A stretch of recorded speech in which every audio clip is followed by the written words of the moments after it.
మీకుండే ఎటువంటి గ్రహ బాధలైనా గృహ బాధలైనా శాశ్వత పరిష్కారం కోసం సంప్రదించండి శ్రీనివాస జ్యోతిష్యాలయ. సార్ నమస్తే. టి సుబ్రహ్మరెడ్డి గారు. ఆయన సినీ నిర్మాత, రాజకీయ నాయకుడు, వ్యాపారవేత్త, ఇలా ఎన్నో చేశారు. ఆయన ముఖ్యంగా ఎన్నో దాన ధర్మాలు చేశారు. అటువంటి వ్యక్తి ఈరోజు ఒక డబ్బుల కోసం ఎదుటి వాళ్ళ మీద ఆధారపడాల్సి వస్తుందని అడుగుతున్నారు. మనం సోషల్ మీడియాలో కానీ న్యూస్లో కానీ చూస్తున్నాం. అది ఇలాంటి పరిస్థితి ఆయనకి ఎందుకు వచ్చింది, అసలు ఇది నిజమేనా?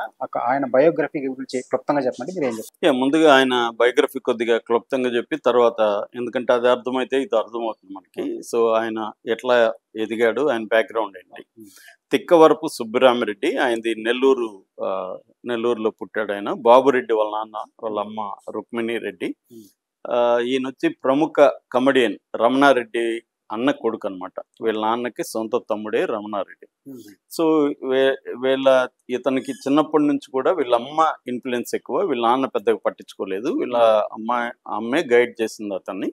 సో నెల్లూరులో అక్కడ చదువుకున్నాక ఇక్కడ నిజాం కాలేజీలో గ్రాడ్యుయేషన్ చేశాడు. అప్పట్లో వాళ్ళ అమ్మ ఏం చెప్పేదంటే, నువ్వు ఒక పెద్ద వ్యాపారవేత్త అవ్వాలి, సంఘంలో మన కుటుంబాలలో మంచి పేరు తెచ్చుకోవాలి అని ఇతనికి పదే పదే చెప్పేది అని చెప్పాడు. దాని ఇన్ఫ్లుయెన్స్ కూడా ఇతని మీద బలంగా ఉంది. ఇక్కడ నిజాం కాలేజీలో ఉన్నప్పుడు ఆయన రాజకీయాల్లో చాలా యాక్టివ్గా ఉండేవాడు. జైపాల్ రెడ్డి హాస్టల్ మేటీన, వీళ్ళిద్దరూ కలిసి సినిమాలకు వెళ్ళడం అలాగా కూడా చేసేవాళ్ళు. అలాగే ఈయన స్టూడెంట్ లీడర్గా ఉండి యూనియన్కి కూడా ప్రెసిడెంట్గా కూడా ఎన్నికయ్యాడు. అప్పుడే ఈయనకి రాజకీయాల మీద ఇంట్రెస్ట్ కలిగింది. రాజకీయాల్లోకి వెళ్దామని అనుకున్నప్పుడు వాళ్ళ అమ్మాయి ఆపి, నువ్వు ఇట్లా రాజకీయాల్లోకి ఇప్పుడు వెళితే మనం ల్యాండ్ లార్డ్గా ఉన్నాం, ఈ విలేజ్లో మనమే ల్యాండ్ లార్డ్లు, నువ్వు కానీ రాజకీయాల్లోకి వెళ్ళి మనం ల్యాండ్లెస్ పూర్ అయిపోతాము. సో కాబట్టి రాజకీయాల్లోకి వెళ్ళొద్దు, నువ్వు ముందు బిజినెస్ చేసి డబ్బులు సంపాదించి సక్సెస్ అయ్యి అప్పుడు కాకపోతే వెళ్ళు అని ఆమె గట్టిగా సలహా ఇచ్చిన మీదట ఇతను చదువుకుంటున్నప్పుడే వీళ్ళ అన్న అవుతాడు చంద్రశేఖర్ రెడ్డి అని. అతను నాగార్జున సాగర్ డ్యామ్ కన్స్ట్రక్షన్ లో అతను కాంట్రాక్టర్ గా ఉన్నాడు. సో ఇతనికి కూడా అది ఇంట్రెస్ట్ అయ్యి ఇతను హాలిడేస్ లో అక్కడికి వెళ్ళడం, పరిశీలించడం, ఎట్లా జరుగుతుంది ఏంటి, అన్న దగ్గర ఉండడం, ఇవన్నీ అప్పటి నుంచే నేర్చుకున్నాడు. ఆ తర్వాత కాలేజీ ఈయన 18 ఏళ్ళకి, అప్పుడు ఏజ్ లిమిట్ లేదని చెప్తున్నాడు, 18 ఏళ్ళకి ఆయన గ్రాడ్యుయేషన్ చేశానని ఆయన ఒక ఇంటర్వ్యూలో చెప్పాడు. సో చేసిన తర్వాత అక్కడికి వెళ్ళిపోయాడు. ఈయన ఒక కంపెనీ గాయత్రి కన్స్ట్రక్షన్స్ అనే ఒక కంపెనీ, గాయత్రి ప్రాజెక్ట్స్ లిమిటెడ్ అనే ఒక కంపెనీ పెట్టి అక్కడ మట్టి కాంట్రాక్టర్, అంటే మట్టి సప్లై చేసే కాంట్రాక్టర్గా అక్కడ స్థిరపడ్డాడు. అక్కడ సక్సెస్ అయ్యాడు ఆ డ్యామ్లో. ఈయనకి తర్వాత ఇందిరాగాంధీ దగ్గర గోల్డ్ మెడల్ కూడా తీసుకున్నాడు బెస్ట్ కాంట్రాక్టర్గా. ఆ తర్వాత ఇక్కడ ఇతను దేశవ్యాప్తంగా ఇటు ఉత్తరప్రదేశ్, వెస్ట్ బెంగాల్ ఇలాంటి చోట్ల కూడా డ్యాముల కన్స్ట్రక్షన్ దగ్గర నుంచి ఇంకా అనేక రంగాల్లోకి విస్తరించాడు. దాని తర్వాత ఈయన వైజాగ్ వెళ్ళాడు. వైజాగ్లో అక్కడ స్టీల్ ఉంది కాబట్టి స్టీల్ కంపెనీ, వైజాగ్ స్టీల్లో కాంట్రాక్టులు చేశాడు. అక్కడే స్థిరపడ్డాడు. అక్కడ ఈయన మెల్లమెల్లగా వైజాగ్ ఏరియాలో ఉండే కల్చరల్ సీన్లకి ఈయన ఎంటర్ అయ్యి కల్చరల్ యాక్టివిటీల్లో చేయడం. ఈయన ముందు నుంచి కూడా శివభక్తి ఎక్కువ, అట్లా భక్తి కార్యక్రమాలు చేయడం, కల్చరల్ యాక్టివిటీలు చేయడం, మెల్లమెల్లగా ఈయన పాపులర్ అవడం మొదలైంది. కొంత దాన ధర్మాలు చేయడం, ఇలా పాపులర్ అవడం. దాంతో జలగం వెంగళరావు ఈయనకి రాజకీయాలకు రమ్మని ఆహ్వానించాడు. కానీ ఈయన, నాకు ఇప్పుడు ఇంట్రెస్ట్ లేదు సార్, నేను బిజినెస్ మీద ఫోకస్ చేయాలి అని చెప్పి రిజెక్ట్ చేశాడు. 2-3 సార్లు జలగం వెంకటరావు ఖమ్మంలో పోటీ చేయమని, వైజాగ్లో ఎంపీగా పోటీ చేయమని కూడా సలహాలు ఇచ్చినప్పటికీ ఈయన చేయలేదు. ఆ తర్వాత ఆమె షీలా దీక్షిత్, ఢిల్లీ ముఖ్యమంత్రి, కొంతమంది ఆంధ్ర నుంచి ప్రముఖులను తీసుకెళ్లి రాజీవ్ గాంధీకి పరిచయం చేసే క్రమంలో ఈయన కూడా తీసుకెళ్లి పరిచయం చేసింది. ఈయనకి అప్పటికి వీళ్ళ అబ్బాయి సందీప్ రెడ్డి, వీళ్ళ కూతురు పింకీ రెడ్డి, వీళ్ళు కొంత పెద్దోళ్ళు అయ్యారు. సందీప్ రెడ్డి అమెరికాలో చదువుకుంటున్నాడు, అతను త్వరగా చదువు అయిపోతుంది. సో ఈయనప్పటికి డిసైడ్ అయ్యాడు, నా బిజినెస్ మన కొడుకు అప్పగించేసి మనం ఫుల్ టైం రాజకీయాల్లోకి వెళ్ళొచ్చు అనేది రాజీవ్ గాంధీతో చెప్పాడు. నేను ఇప్పుడైతే రెడీగా ఉన్నాను సార్ అని. అలాగే ఈయన టికెట్ ఇచ్చారు, ఈయన ఎంపీగా గెలిచాడు. అక్కడి నుంచి రాజకీయాల్లోకి వెళ్ళాడు. ఆ తర్వాత మినిస్టర్ అయ్యాడు, మైనింగ్ స్టేట్ మినిస్టర్ అయ్యాడు. సెంట్రల్లో స్టేట్ శాఖ, స్టేట్ మినిస్టర్ అంటారు. సో సహాయ మంత్రి అయ్యాడు. ఇంకా రాజ్యసభకి వెళ్ళాడు. తర్వాత టీటీడీ బోర్డు మెంబర్గా, చైర్మన్గా వెళ్ళాడు. సో ఇలాగా రకరకాల పోస్టులు. అట్లాగే సినిమా రంగంలోకి ఎంటర్ అయ్యాడు. హిందీ సినిమాలు దిల్వాలా, తర్వాత చాందిని, లంహే, స్వామి వివేకానంద తీశాడు. ఈయన తీసిన భగవద్గీత, జీవి అయ్యర్ డైరెక్షన్ లో భగవద్గీత 93లో తీస్తే అది national best feature film award వచ్చింది, నేషనల్ ఫిల్మ్ అవార్డు. దానికి చాలా పేరు వచ్చింది. సో వీళ్ళ దగ్గర బంధువు ఆయన పటాభి రామరెడ్డి, ఆయన్ని పటాభి అంటారు. ఆయన కూడా పెద్ద డైరెక్టర్, ముఖ్యంగా కన్నడలో ఆయన చాలా సినిమాలు చేస్తారు, సంస్కార ఇట్లా. అంటే ఒక ఆర్ట్ సినిమాకి సౌత్ ఇండియాలో ఆయన ఫాదర్ అని చెప్పొచ్చు పటాభి. సో ఆయన పోయిటరీ కూడా పటాభి రచనలని ఈ మధ్యనే మనస్ ఫౌండేషన్ కంప్లీట్ వర్క్స్ కూడా తీసుకొచ్చింది పటాభి. ఆయన పోయిటరీలో కూడా చాలా రాడికల్ పోయిటరీ రాసిన వ్యక్తి అనమాట. సో ఆయన కూడా ఈయనకి దగ్గర బంధువు. అలాగా సినిమాలు, హిందీ సినిమాల్లో చేసి తెలుగులో కూడా ఈయన జీవన పోరాటం, త్రిమూర్తులు, స్టేట్ రౌడీ, సూర్య ఐపీఎస్, గ్యాంగ్స్టరు, వంశోద్ధారకుడు ఇలాంటి సినిమాలు ఈయన తెలుగులో కూడా తీశాడు. అక్కడ నుంచి ఈయన కళాబంధు బిరుదు వచ్చింది. సినిమా వాళ్ళకి అందరికి పార్టీలు ఇవ్వడం, పెద్ద పెద్ద పార్టీలు, అమితాబ్ దగ్గర నుంచి ఇటు నేషనల్ లెవెల్ ఆల్. ఆయన కూతురు పింకిరెడ్డి పెళ్లికి హూ ఈజ్ హూ అని చెప్పచ్చు, అంటే ఆల్ ఇండస్ట్రీస్ లో ఉండేవాళ్ళు వచ్చారు. ఆయన ఏ పార్టీ ఇచ్చినా అందరికి ముందే ఇన్విటేషన్ తో పాటు టికెట్లు కూడా పంపిస్తాడు, ఫ్లైట్ టికెట్లు. నాకు ఒకప్పుడు ఒక టాప్ కమెడియన్ ఒకసారి నేను కలిసినప్పుడు అప్పుడే ఆయనకి ఇన్విటేషన్ వచ్చింది. ఆయన లోపల చూసి టికెట్ కూడా ఉంది. నిజానికి ఆయనకు పోవాలని ఇంట్రెస్ట్ లేదు, కానీ టికెట్ పెట్టేశాడు.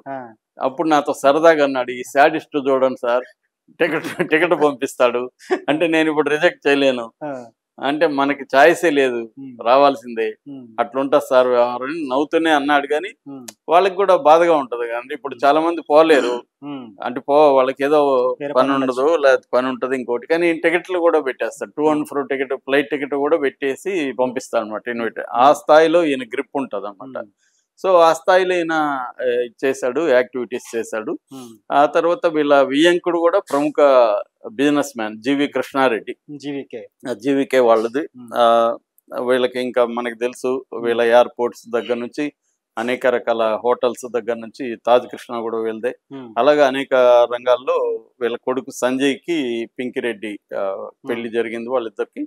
సో అట్లా ఆ కుటుంబం కూడా ఇదైంది. సందీప్ వీళ్ళ కొడుకు సందీప్ రెడ్డి కూడా, ఇతను అల్లుడి పేరేమో సంజయ్, కొడుకు పేరేమో సందీప్ రెడ్డి. సో కొడుకు కూడా ఇప్పుడు వ్యాపారాలు చూసుకుంటున్నాడు. ఇది వీళ్ళ నేపథ్యం. ఈయన అంటే ఇటు పొలిటికల్ గా, ఇటు వ్యాపారంలో, ఇటు సినిమా రంగంలో సక్సెస్ అయ్యాడు. భక్తిలో కూడా ఆయన పాపులారిటీ వచ్చింది ఆయనకి. ఆయన భయంకరమైన శివభక్తుడు అనే పేరుంది.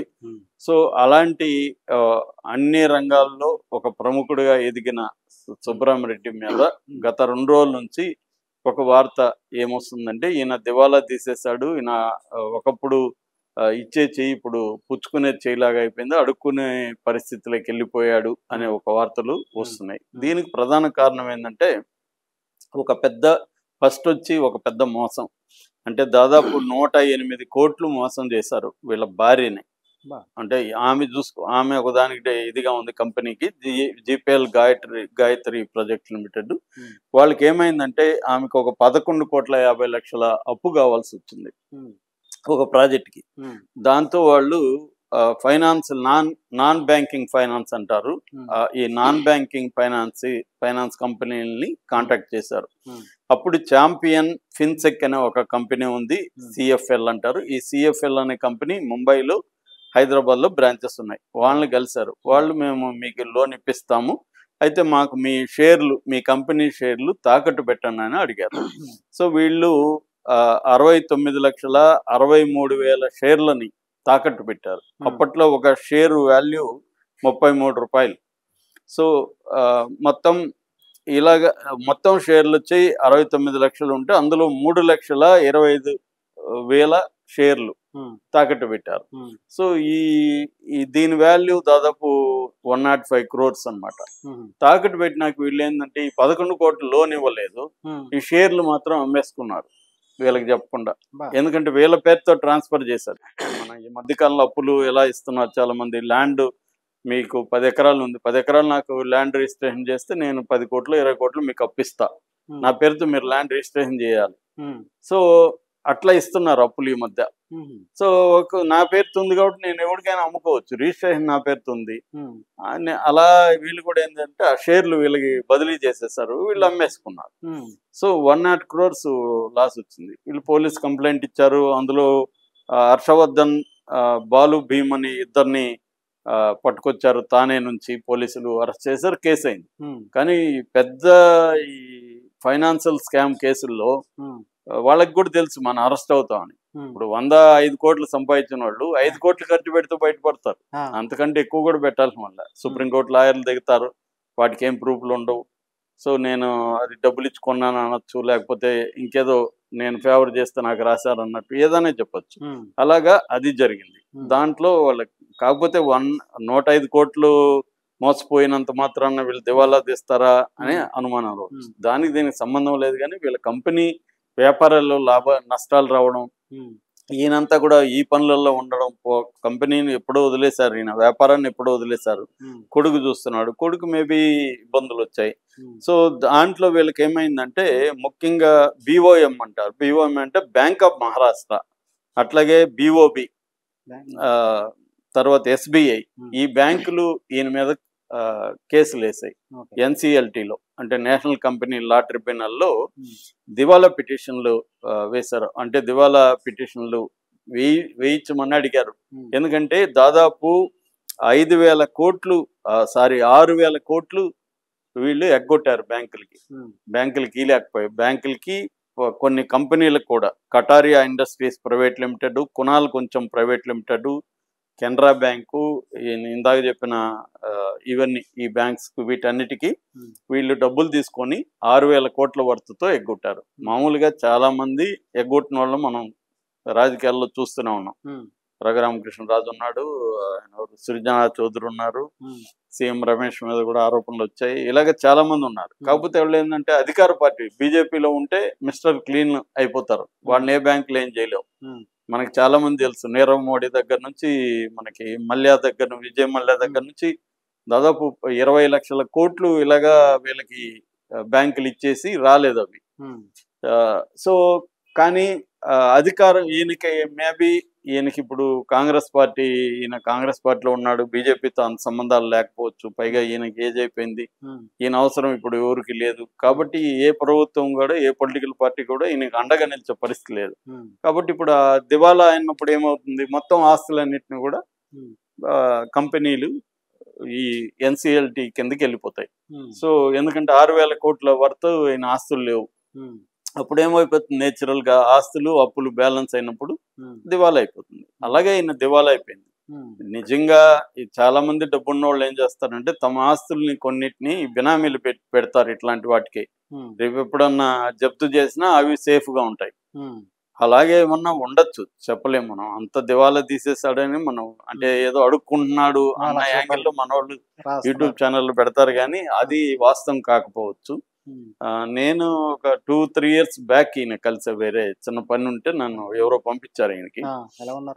అప్పుడు చాలా హెల్ప్ చేశాడు ఆయన.